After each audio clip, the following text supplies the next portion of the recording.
Hey, do you know why we do repetitions in Kumon? Let me explain it to you. By the way, I'm Mrs. Rochelle.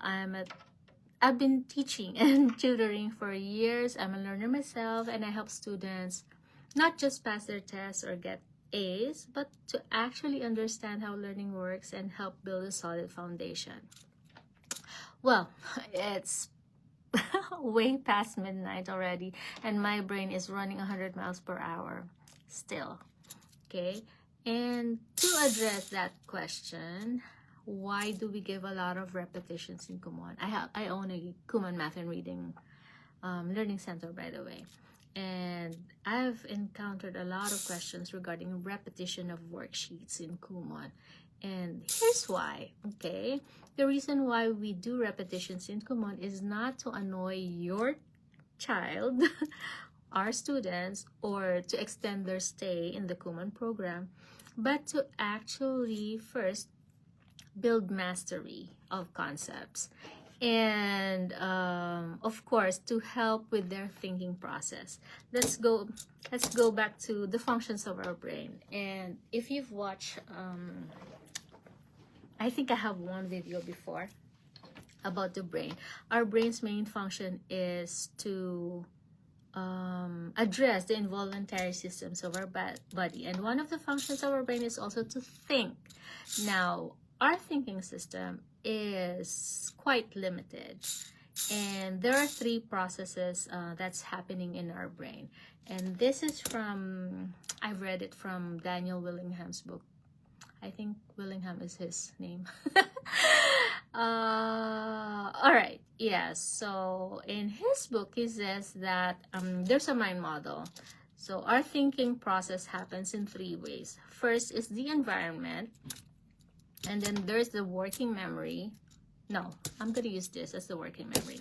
This is the working memory and long-term memory.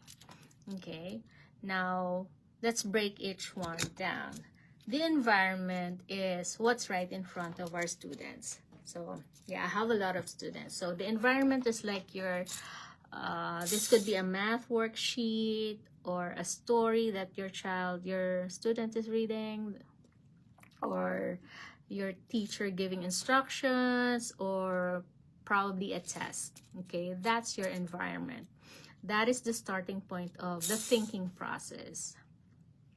But here's the thing, you know, the environment doesn't usually give us everything that we need.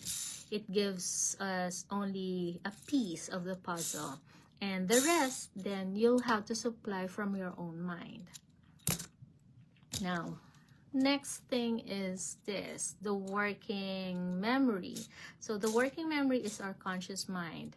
It's what we are aware of at the moment, and I'm talking about, you know, generally, not only for kids but also for us adults. So our working memory is our conscious mind. This is what we're aware of in the moment. So let's say your brain is a desk. If your brain is a desk, working memory is what's on the desk right now. We use our working memory to process information, but you know, working memory is very limited. Most people can only hold about 4 to 7 things. 4 to 7 things in our working memory at once. That is why multitasking is not really efficient. So if you're trying, let's say your child, okay? So if your child is trying to understand a math problem and then remember the vocabulary or apply a formula and do calculations all at once, their desk, their brain becomes crowded. Okay, so that's the working memory. So environment and then working memory. And then the third one, okay, this is what's really powerful. This is our long-term memory. So our long-term memory is our brain's giant storage system. It holds two types of knowledge. First is factual knowledge, the what of things, and the second is procedural knowledge, or the how to do things. Okay, let's talk about factual knowledge. The what? These are facts and concepts that our child or our brains have learned. Like 3 times 4 equals 12. That's a fact. Like, what is a noun? A noun is a person, place, thing, or idea. Or what is the capital of France? It's Paris. Paris spelled Paris. So those factual knowledge are stored in your long-term memory.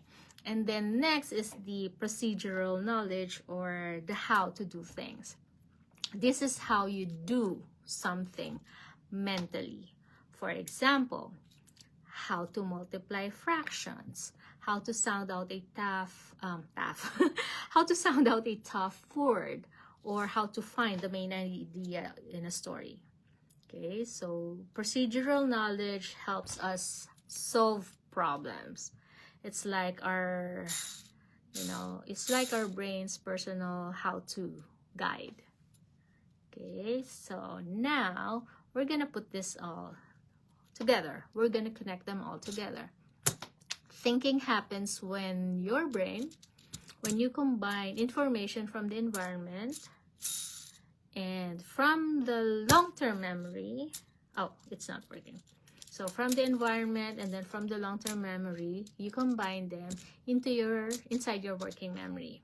So the action happens in your child's working memory. Now, if the environment doesn't give you enough, this is environment. If the environment doesn't give you enough, okay, you pull in facts and procedures from the long-term memory. Okay, but if you haven't stored those things yet in your long-term memory, that's when you get stuck. And if your working memory is too crowded, now your child's brain becomes overwhelmed. Even your brain, it becomes overwhelmed. Okay, I hope that sticks. Now let's bring this to real world example. For example, in math, okay, a student who has when a student was given a test, okay, if he has already memorized his multiplication facts and how to solve word problems, then the child will have more mental space to think critically and spot what the question requires. Okay, now how about in reading? If a student is given a story, okay, if the child has a lot of vocabulary words in his brain, stored in his long-term memory, he doesn't get stuck decoding words. So they can focus only now on comprehension, tone, and main ideas. For example, for us adults, okay, even adults, even me, I use this every day. For example, I try to solve problems at work, or we're planning a trip. We read contracts. So when our brains have quick access to information from the environment and from our long-term memory, then we can solve problems faster and easier. Cool. All right, now, so if you want thinking to feel easier, here's what you need to do. Make sure that your environment is clear and focused. Do not overload your working memory. You have to write things down. You have to break tasks into different steps. And then, most importantly, fill your long-term memory with facts and skills you use most often. So that is why we do a lot of repetitions or practice in Kumon. That is because repetitions help us store a lot of factual and procedural knowledge in our memory. That's the reason why we do repetitions in Kumon, okay?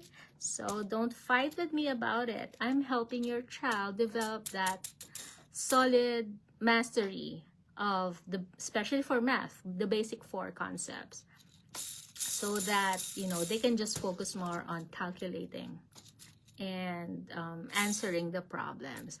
And as I have observed throughout the years, my students who have established a really solid foundation, solid skills, math skills, they are the ones who who can understand any concept quickly, because their working space, their working mental space doesn't require to think about, you know, factual or procedural knowledge, because it's already stored in their brains. Okay, so that's why, again, that's why we do repetitions in Kumon. I hope that sticks. And yeah, I mean, thinking is not magic, it's a system. So just follow the system. Okay, if you cannot pull a lot of information from the environment, then you'll have to pull it from your long-term memory. Okay, so your environment usually starts the problem, your long-term memory provides the solution, and your working memory is the place where it all comes together. I hope this is a puzzle. But this is a really cool fidget spinner. So yeah, build that knowledge, especially if you have younger kids. It's quite important for you to help them establish that mental calculation, establish that foundational mastery of concepts. In terms of reading, help them, expose them to a lot of vocabulary words, and then move on to sounding out letters and then putting them together, so that it will be easier for them to decode words when they get to kinder or first grade. Okay, I hope that sticks. I think I'm sleepy now. Yeah. If this helped you see the thinking system differently, yeah, share this, drop a comment, say hi, give me a heart. What else do we have there? Thumbs up. Share it with someone who's struggling to learn. Okay, let's learn smarter, not harder. Bye, good night, morning, wherever in the world you are. Bye.